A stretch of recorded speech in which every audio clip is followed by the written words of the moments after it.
Assalamualaikum warahmatullahi wabarakatuh dan selamat sejahtera. Saya Nur Alisha Sofia binti Ahmad Ansari, pelajar Tingkatan 4 Kolej Tunku Kursyah. Baiklah, pada hari ini saya ingin membincangkan tentang sesuatu perkara yang amat dekat dengan kita semua, iaitu internet. Cuba fikir sejenak. Bangun tidur, apakah perkara pertama yang kita akan lakukan? Buka telefon, WhatsApp, TikTok, Google dan pelbagai lagi. Internet sudah menjadi sebahagian daripada kehidupan kita. Ia bukan lagi satu pilihan, ianya satu keperluan. Mari kita lihat kebaikan internet terlebih dahulu.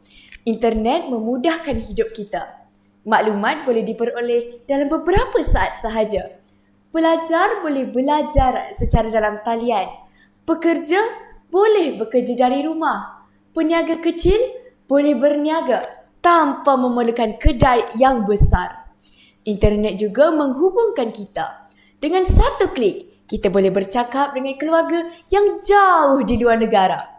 Kita boleh berkongsi idea, pendapat dan juga pengalaman dengan orang dari seluruh dunia.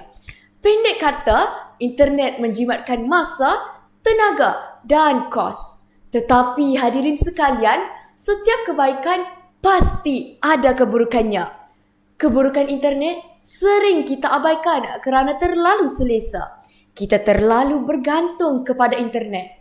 Sedikit masalah, kita terus Google. Sedikit bosan, kita terus scroll TikTok. Akhirnya, kita kurang berfikir sendiri. Media sosial pula membuatkan kita membanding-bandingkan hidup dengan orang lain. Kita lihat kejayaan orang, kebahagiaan orang, kehidupan sempurna orang. Tapi tanpa kita sedar, kita rasa hidup kita tidak cukup baik. Internet juga boleh menyebarkan maklumat palsu, berita tidak sahih, fitnah dan juga kebencian boleh tersebar dengan pantas. Jika kita tidak berfikir dengan secara kritikal, kita mudah terpengaruh dan yang paling membimbangkan, walaupun kita sentiasa berhubung, kita semakin jauh daripada orang di sekeliling kita. Makan bersama tetapi masing-masing dengan telefon. Berbual tetapi mata di skrin. Hadirin yang dihormati, masalahnya bukan internet itu sendiri. Masalahnya ialah cara kita menggunakannya. Internet ialah alat.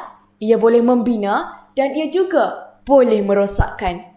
Jika digunakan dengan bijak, internet boleh membawa ilmu dan peluang.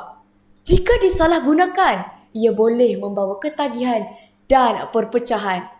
Jadi, persoalannya bukan perlukah kita dengan internet, tetapi bagaimana kita mahu menggunakan internet.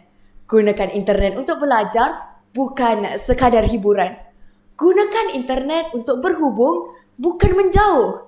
Gunakan internet untuk membantu kehidupan, bukan mengawal kehidupan. Akhir kata, biarlah kita yang mengawal internet, bukan internet yang mengawal kita. Baiklah, itu sahaja daripada saya. Sekian, wabillahi taufiq wa hidayah. Wassalamualaikum warahmatullahi wabarakatuh.